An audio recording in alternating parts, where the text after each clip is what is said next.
Doctor সাহেব, আমার কয়েকটা ওষুধ লাগে। জ্বর ঠান্ডার কয়েকটা ওষুধ দেন তো। জ্বর ঠান্ডার ওষুধ? আচ্ছা দাঁড়াও, দিতাছি। এটা জ্বরের ওষুধ, এটা ঠান্ডার ওষুধ।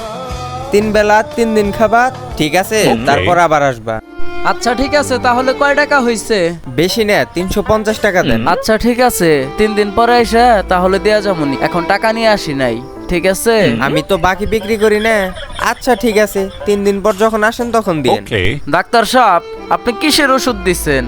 কোমর থেকে তো আরো বেশি হইছে। কেন, ওষুধ কি আপনি খাইছেন? হ্যাঁ, আমার জন্যই তো নিছিলাম। কেন, আপনি কিসের ওষুধ দিছেন? আরে ভাই, আমি তো আপনার মুরগির ওষুধ দিছি। কেন, আপনার না মুরগির ফার্ম আছে? ওষুধ নিছি আমার জন্য, দিয়া দিছেন আপনি মুরগির জন্য। আপনার কি একবারও বলছি আমি যে মুরগির জন্য ওষুধ নিতেছি? আপনি তো এসে একবারও বলেন নাই যে ওষুধ আপনার জন্য না মুরগির জন্য।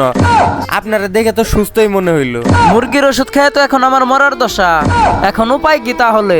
আমি তো পশু পাখির ওষুধ বিক্রি করি, মানুষের ওষুধ তো বিক্রি করি না। আপনি ভালো একটা ডাক্তারের কাছে যান।